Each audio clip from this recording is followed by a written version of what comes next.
Bonjour à tous et bienvenue de nouveau sur ma chaîne Popar Gaming. Alors aujourd'hui, on va voir une technique donc catching, mais qui va être pratiquement entièrement réalisée donc à l'encre de Chine avec une plume assez fine.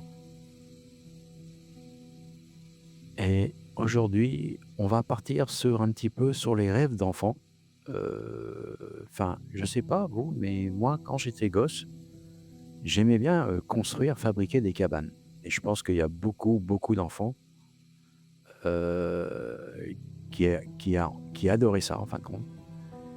Et ça m'arrivait de construire des cabanes avec tout type de matériaux, avec les copains, que ce qu'on trouvait sur la main ou avec des genres de palettes, des morceaux de bois, et tout ça.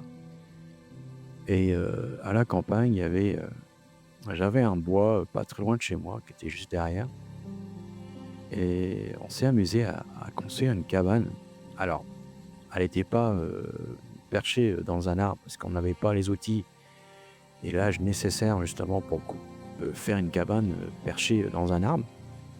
Mais l'idée a été à la faire au niveau du sol. Et je m'en rappelle qu'on avait récupéré pas mal de planches et tout ça. Et on s'était amusé à construire cette cabane qui était pas vilaine, en fin de compte, qui était assez fonctionnelle. Et on était contents, on jouait au cow-boy iranien dedans.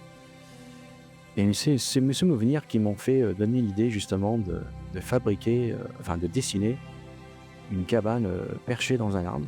Et c'est ce que je suis en train de réaliser ici. Et dites-moi en commentaire si vous, enfants, vous avez fait des cabanes, quel souvenir vous en gardez par rapport à ça. Alors j'ai commencé à faire tous mes tracés de contours, bien sûr, du dessin. Et donc au fur et à mesure, je vais faire les parties ombres de plus en plus noires, toujours avec la même taille de la plume. Et le dessin donc est dessiné sur une feuille Canson A3 avec une texture qui est adaptée pour l'aquarelle et l'acrylique. Et j'ai pris le côté le moins texturé justement pour pouvoir dessiner et que ce soit plus fluide au niveau de l'appui de la plume et de l'encre sur le papier. Alors vous pouvez faire sur les parties très texturées, mais vous allez devoir, les pointes fines ont du mal justement à faire glisser l'encre et vous risquez de hachurer ou de creuser le papier ou de prendre une mine plus ronde, plus large. Donc moi je tourne le papier, je le mets du côté le plus lisse, parce qu'il faut savoir que sur les papiers, vous avez deux faces. Alors la plupart, en général, vous avez un côté qui est plus fin, où les deux côtés sont exactement de la même façon, mais c'est très rare. Et moi j'ai pris le côté le plus fin. Et en général, le côté le plus fin, ça donne l'impression que le papier est plus blanc. Et le côté où le papier il est texturé, il est un peu légèrement crème.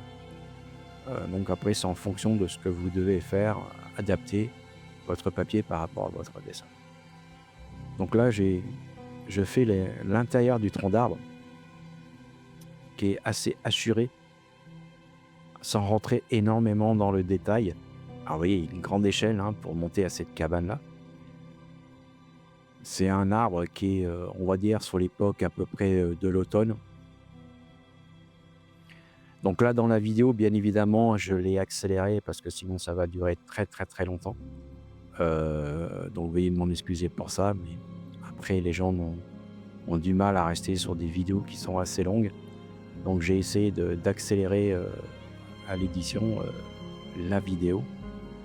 Et dessus, je fais ma voix off, ma propre voix, pour avoir quelque chose de qualité et qu'il n'y ait pas des bruits de fond qui viennent gêner pendant que je parle en direct. Il y a toujours des imprévus. Alors vous voyez, je commence à attaquer les ombres. Elle est partie un petit peu plus hachurée. Toujours un petit peu dans ce mode un petit peu gribouillis, un petit peu surtout catching. Cette technique qui fait partie du dessin.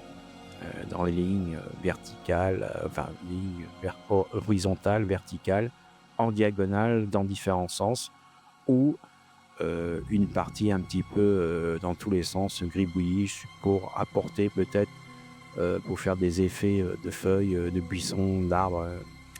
C'est ce que je recommande. Après, en termes de qualité d'encre, vous prenez des encres assez classiques, il n'y a pas besoin de mettre énormément cher, du très très haut de gamme. Moi, c'est une entrée de gamme que j'ai pris, c'est un petit flacon. Il faut qu'elle soit quand même assez intense, faites des essais, parce que je sais qu'il y a des encres de Chine qui sont assez translucides, qui sont pas vraiment noires. Mais il y en a d'autres où ils sont très pâteuses, très épaisses, et ça a du mal à couler au niveau de la plume. Donc essayez de regarder les avis par rapport à ce que vous achetez vos encres de Chine. Puis justement, dites-moi en commentaire, pour ceux qui l'utilisent, quelle marque que vous utilisez et si vous en êtes content, ou si que vous les preniez.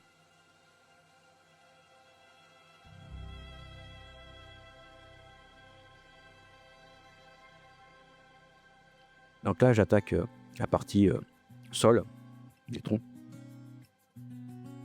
Et là, pour la partie des feuillages, j'ai pris une plume plus large et avec la tête plus ronde. Et justement, en tapotant un petit peu, comme vous voyez ici à l'écran, ça donne un effet de feuillage. C'est assez simple à réaliser et ça donne cette illusion que l'arbre a des feuilles. Vous n'avez pas obligé de les dessiner réellement.